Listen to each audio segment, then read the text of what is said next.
The year was 2005. David Carter, a young American soldier, held Emily's trembling hands at the train station. She had just given birth weeks earlier to their son, Ethan. David kissed her forehead. "I'll be back before he takes his first steps." Emily clutched Ethan against her chest, whispering, "Don't you dare leave me alone in this world." But war is cruel. News reached her months later. David's unit was missing in action. For years, she held on to hope, but after 5 long, agonizing years of silence, Emily broke. Everyone told her, "He's not coming back." Her heart still whispered otherwise, but reality pressed harder with each passing day. Michael was a gentle man from Emily's hometown. He admired her strength as a single mother and respected her grief. For years, he never pressured her, only helped. He fixed things around her house, brought groceries, played with Ethan, and never asked for anything in return. Emily resisted. She still loved David. She still dreamed of his return. But Michael's persistence wasn't forceful, it was quiet, patient, unwavering. One rainy evening, 5 years after David's disappearance, Emily broke down in Michael's arms. Through tears, she confessed, "I don't know how to move on." Michael looked into her eyes and said softly, "Emily, I don't want to replace him. I only want to love you the way you deserve, and I'll love Ethan like my own blood. That's my promise." It took him nearly 7 years to fully earn her trust. At last, Emily said yes. She remarried, though not without guilt. Michael raised Ethan as if he were his own son. Every baseball game, every school project, every bedtime story, Michael was there. Ethan called him Dad, not out of obligation, but from genuine love. But their home carried one hidden sorrow, Michael's health.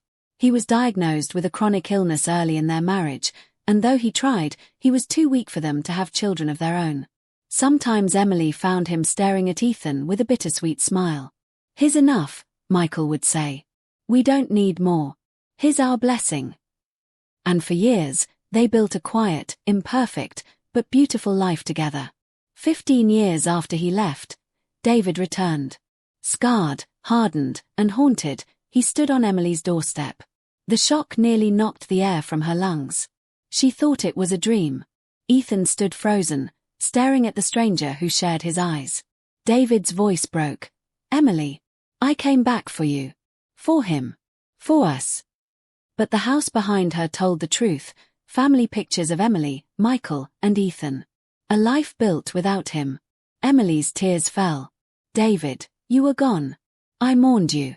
I tried to live." David begged, but Michael stepped forward, steady but kind. "She's my wife. He's my son." The weight of those words crushed David.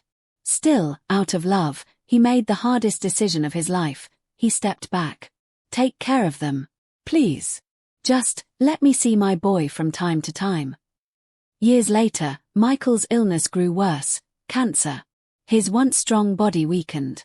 As the end drew near, he called Emily and David to his bedside. With tears in his eyes, he reached for David's hand. "You came back, and I know what she means to you. I can't hold her anymore. But I know you'll protect her, just like I tried." Turning to Emily, he whispered, "You were his first love. You'll always be his last. Take care of each other." Michael passed peacefully, his final gift being the freedom of Emily's heart. Grief bound Emily and David once more. Slowly, gently, they rebuilt what was broken. David never rushed. He let Emily heal, let Ethan adjust, let time mend what war and fate had shattered. But love has its own way of resurfacing.